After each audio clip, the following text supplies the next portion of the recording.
Hi, everyone, and welcome to Cold Reads with, presented by Resonant Moon Audiobook Solutions. I am Laura Nicole, the host of Cold Reads.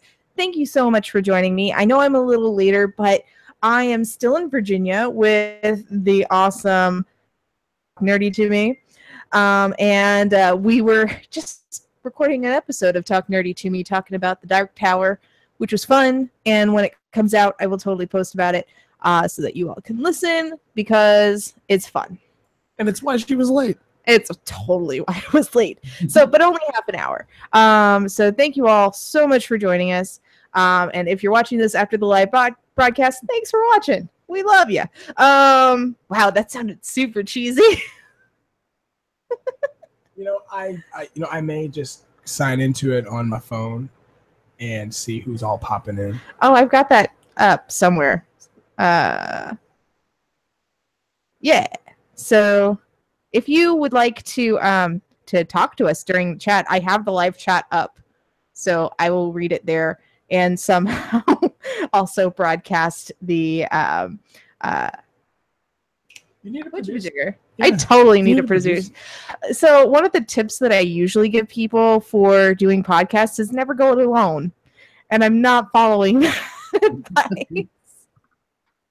What? I know, I'm terrible. So anyway, we are getting ready to read part 2 of chapter 9, which will feature Jason Banks, as I stated, and also returning for his role as Turek, Greg Howe of Everstar. I'm a terrible human being. It's fine. It's fine. Look, we're just gonna. You know what? I basically use canned intros.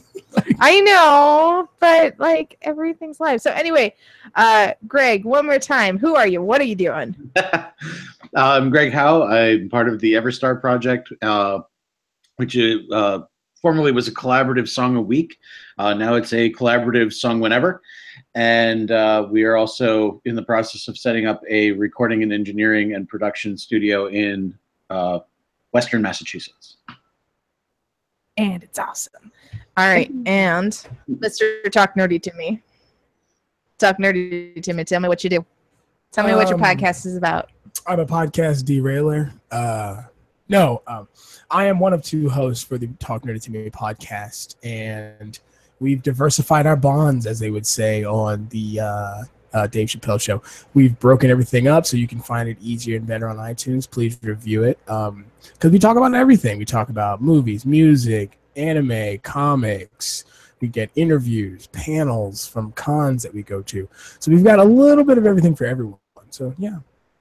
It's fun. I enjoy it. And we've watched a lot of wide spectrum anime.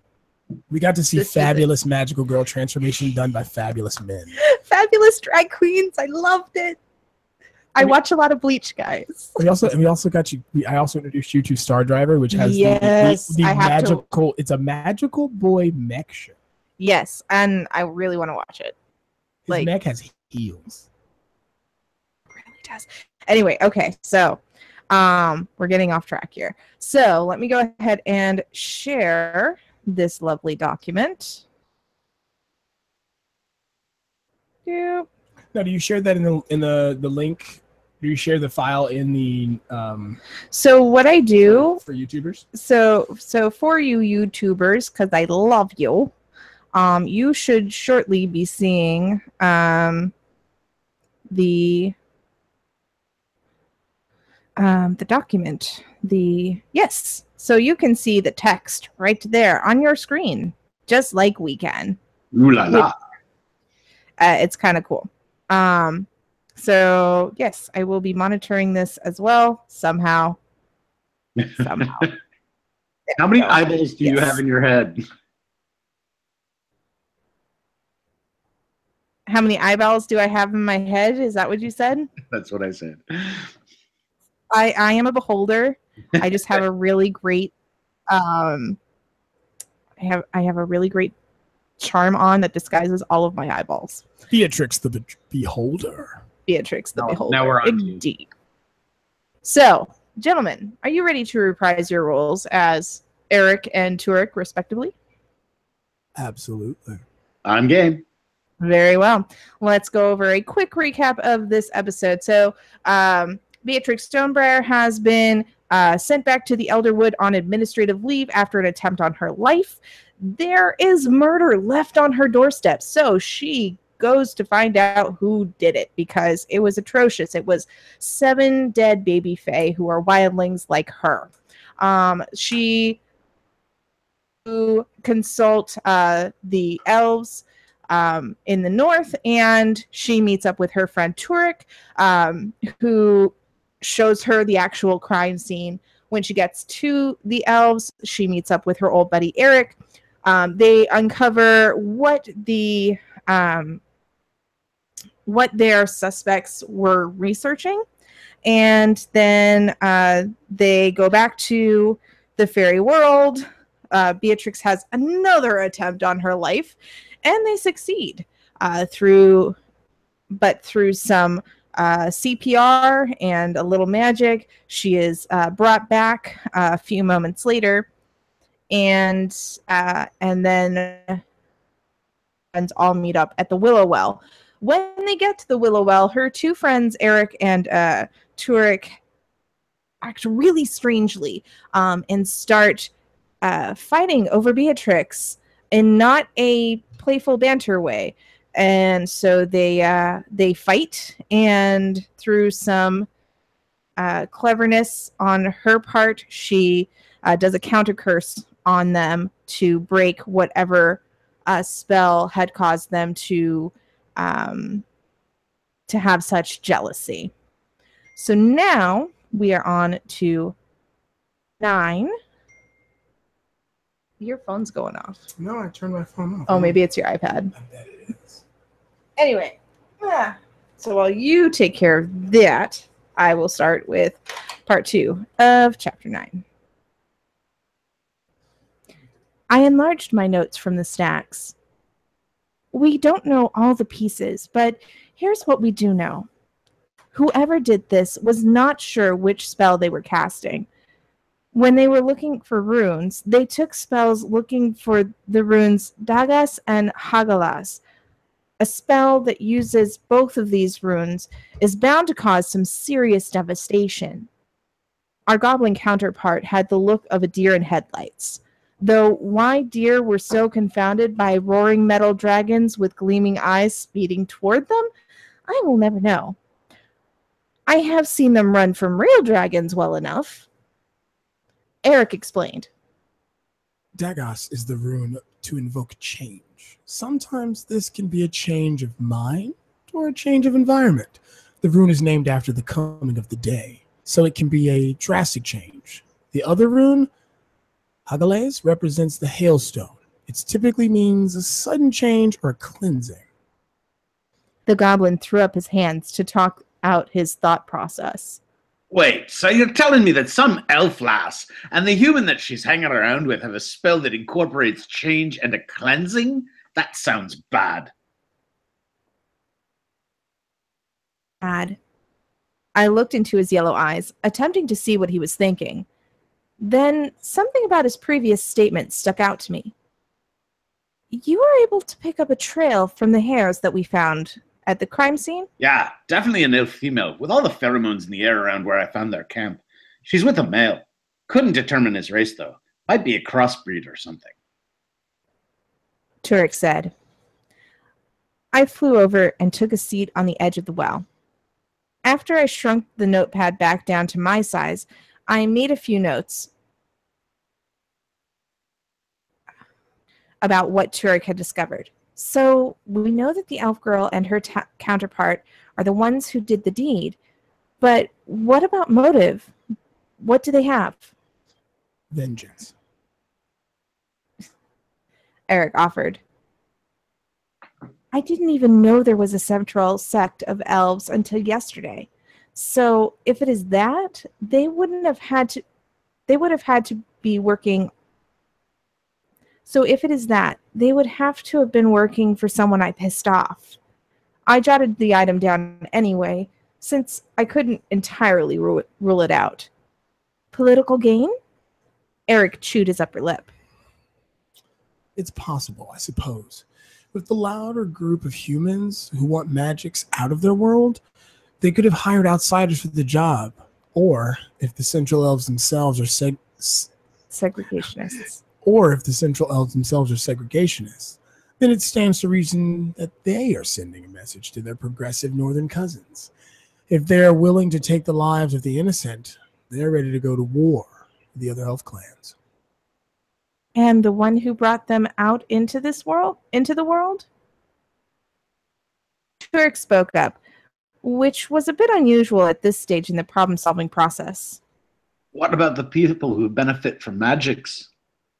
I guess he had some kind of train of thought with this, so I followed along.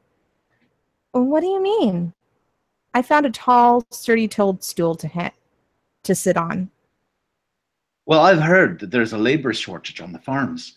So if I wanted people to come work for cheap, I would create an environment where working for little pay was better than staying at home.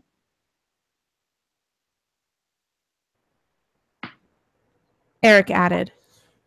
You know, I did get that phone call from Teresa Moore about when the workers would be returning.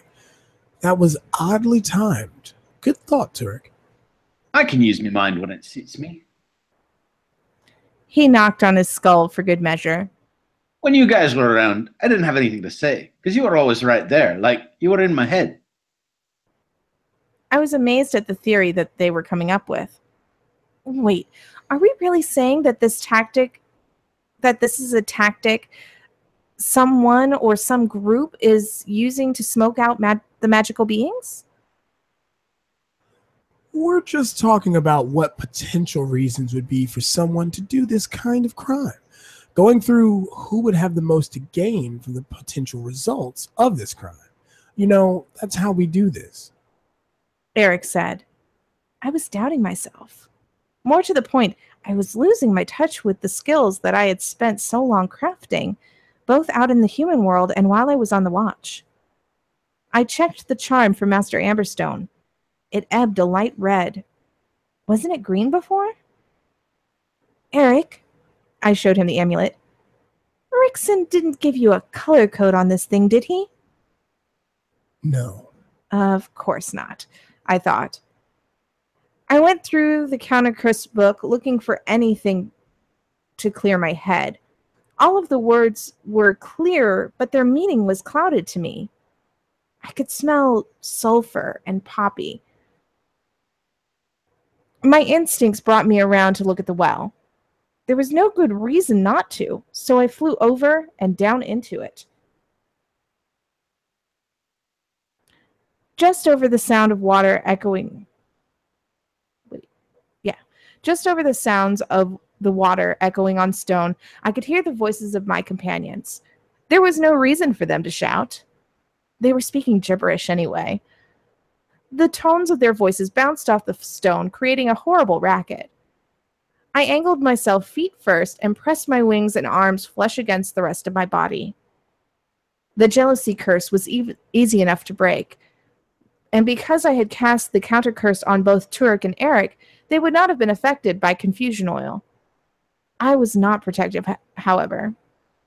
Away into the twilight, there were Eric and Turk poring over my enlarged spellbook from the well over the side of the well that had the strongest odor. The water in it swayed terribly, making it difficult to hold.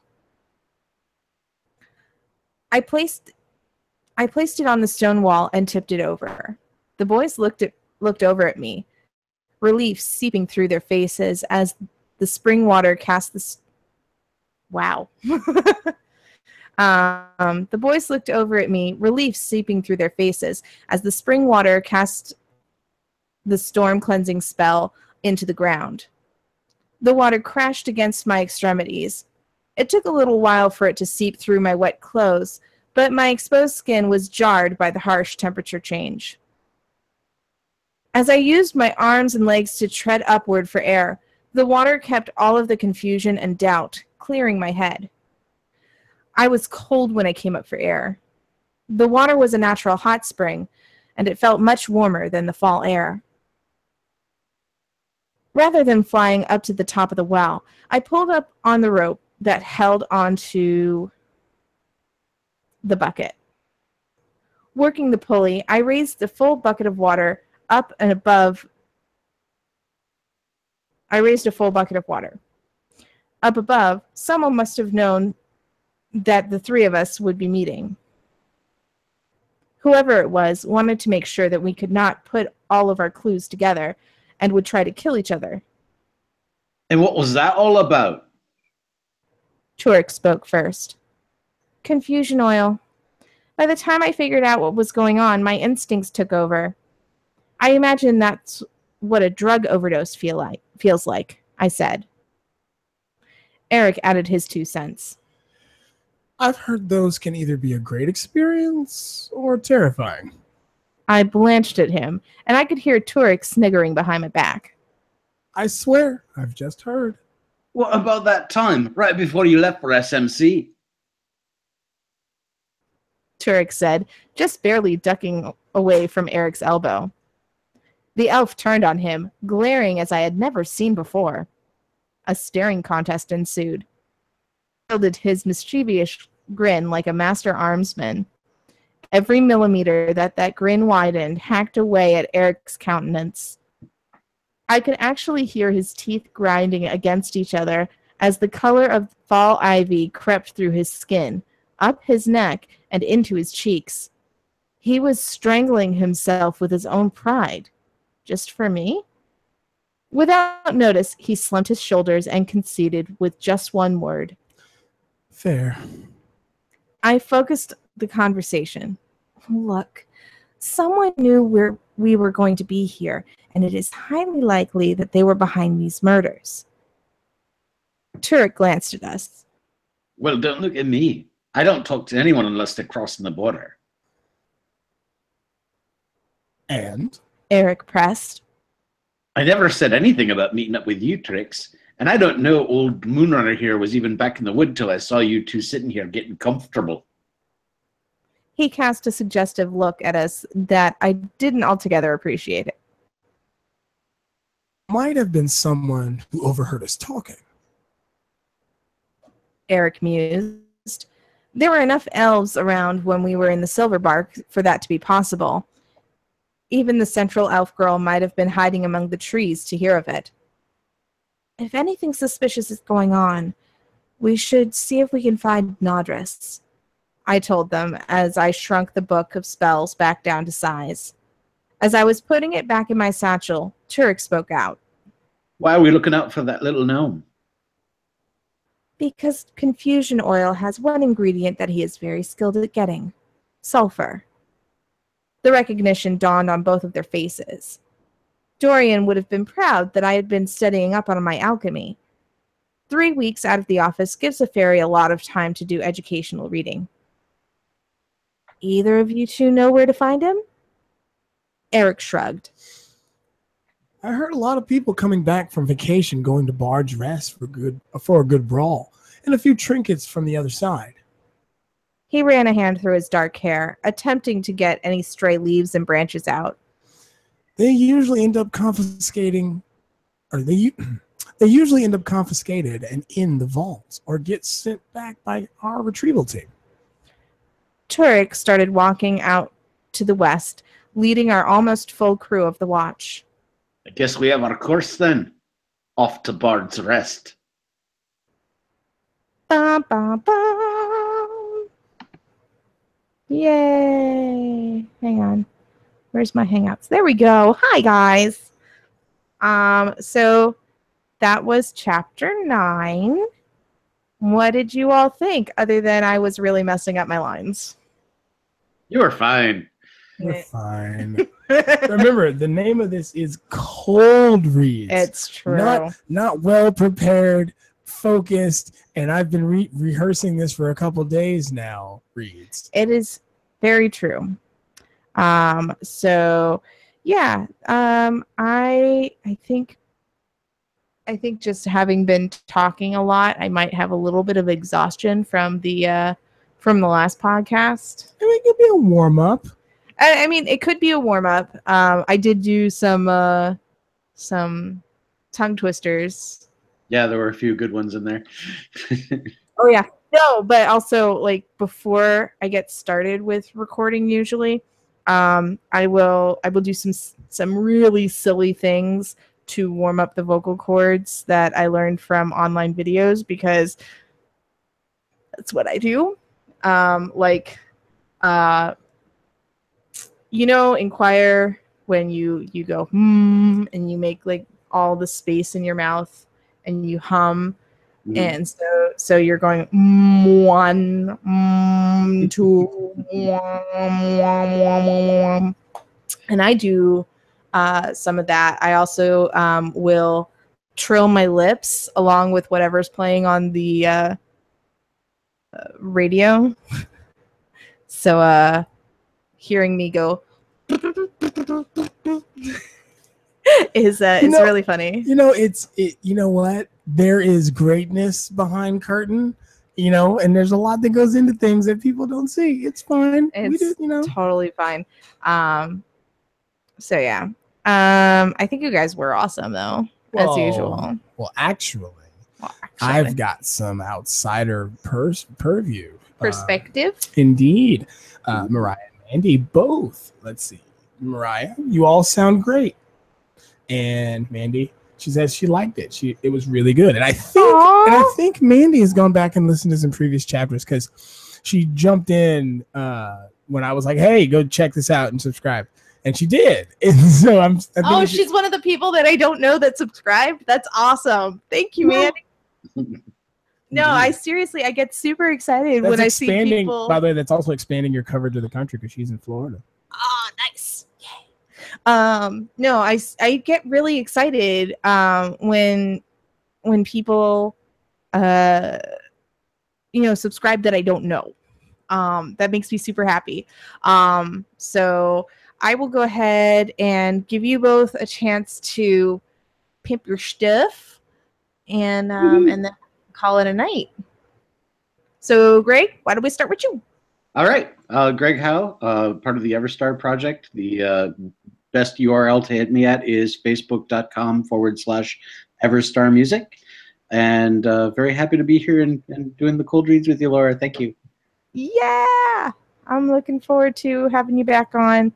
All right. And let's see how well you can do your pimpage. I know I have to edit it a little bit this go around because I forgot to do it the last few times. So, real quick before I do my normal spiel, please look for us on iTunes. You can find the Talk Nerdy to Me podcast. You can find Nerds on Cinema. You can find Talking Comics, Anime 101, and Big Bridge Den, along with Nerds and Real Talk. All 6 of the different Talk Nerdy to Me podcast things that we do are there. And they're all self-explanatory, basically, except for kind of Nerds and Real Talk. That's interviews, panels, and stuff. Big Bridge Den is just it's me unfiltered because Jen's not there and no one's there to wrangle me in, so I get to do all kind of cool stuff. Sounds like chaos.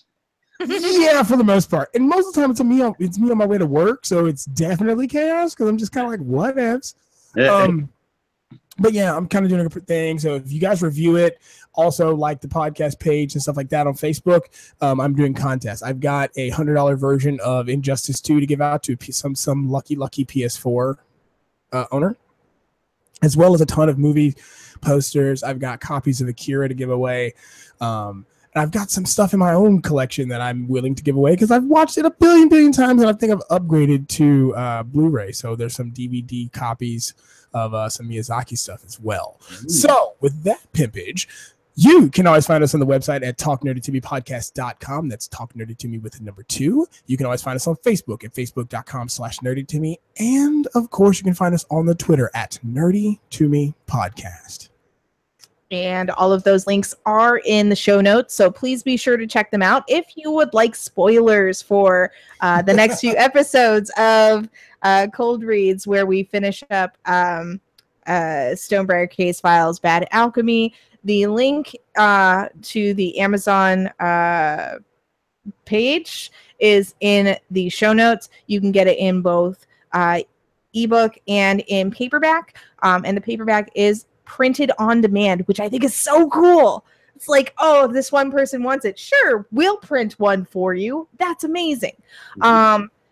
Also, you can, again, find out all of the services that I do with regards to audiobooks and podcasts on resonantmoon.com. This show is a production of Resonant Moon Audiobook Solutions.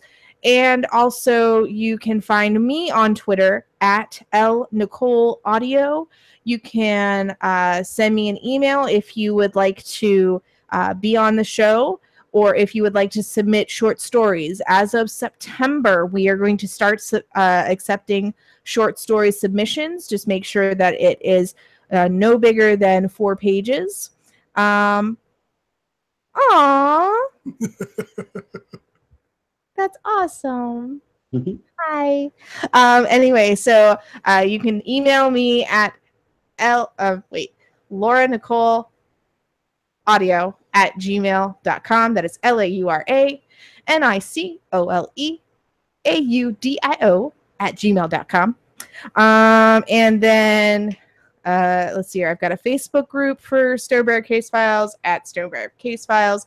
And I should let you know that this podcast is covered under a Creative Commons Attribution, No Derivatives, Non-Commercial, International 4.0 license.